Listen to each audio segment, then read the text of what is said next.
Bharat transshipment সুবিধা বাতিল করায় বিকল্প হিসেবে আকাশপথে পণ্য পরিবহনের খরচ কমানো ও বিমানবন্দরের কার্গো সুবিধা বাড়ানোর তাগিদ দিয়েছেন ব্যবসায়ী ও অর্থনীতিবিদরা। পাশাপাশি রফতানি বাণিজ্যে বাধা এড়াতে ভারতের সঙ্গে কূটনৈতিক আলোচনা জোরদার করার পরামর্শ তাদের। ইয়ানুর শিফাতের রিপোর্ট।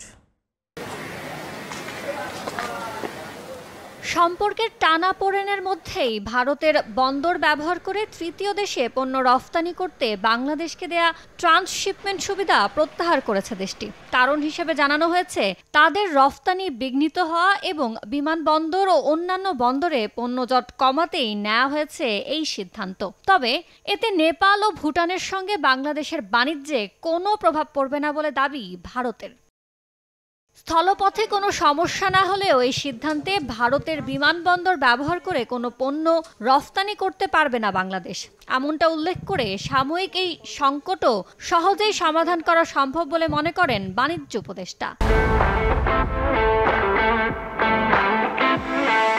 ট্রান্সশিপমেন্ট তো রাস্তার যেটা যাচ্ছে সেখানে তো আমাদের কোনো সংকট তৈরি হয়নি, শুধু এটা এয়ারপোর্ট রিলেটেড একটা সংকট। 40 থেকে 50,000 টন মতো মেটেরিয়াল বাই রোডে এখান থেকে ভারতের বিভিন্ন পোর্ট, বিশেষত দিল্লি, কলকাতা এবং ব্যাঙ্গালোর কিছু এই পোর্টের মাধ্যমে আমাদের রপ্তানি হতো। আমরা আশা করি যে এই মেটেরিয়ালটা আমরা নিজেরাই ক্যারি করার সক্ষমতা বৃদ্ধির মাধ্যমে আমাদের এই সমস্যার অতি দ্রুত সমাধান করব ইনশাআল্লাহ। ব্যবসায়ীরাও একমত।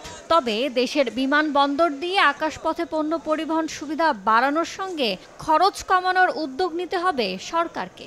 কেন আমাকে $5 থেকে $60 পর্যন্ত মানে পার কেজিতে দিতে হয়, এটা একটু সরকারের খতিয়ে দেখা দরকার এবং বিদেশি এয়ারলাইন্সগুলি বসা দরকার। বিমান বাংলাদেশ এই ক্ষেত্রে কেন চুপচাপ বসে আছে সেটা একটু দেখা দরকার। বিদেশি এয়ারলাইন্সগুলির এই মনোপলি ব্যবসাটা বন্ধ করতে হবে। রফতানি বাণিজ্য সম্প্রসারণের পথে ভারতের কোনো সিদ্ধান্ত যেন বাধা তৈরি করতে না পারে, সেজন্য দেশটির সঙ্গে কূটনৈতিক আলাপ আলোচনা জোরদারের আহ্বান জানান অর্থনীতিবিদরা। বাংলাদেশের ভারতে নিযুক্ত হাইকমিশনার, তার এখন প্রধান দায়িত্ব হচ্ছে এটা আলাপ আলোচনা করে এই অচল অবস্থা অবসানের উদ্যোগ গ্রহণ করা। আমরা একটা ভালো অবস্থানে থেকে যাতে সমানভাবে আসলে এটা গেইন করতে পারি, তো সেইভাবে আসলে আমাদেরকে যেতে হবে। ভারতের নতুন সিদ্ধান্ত আঞ্চলিক বাণিজ্যে প্রভাব ফেলতে পারে উল্লেখ করে রফতানি বহুমুখীকরণের ওপর গুরুত্ব দিয়েছেন তারা।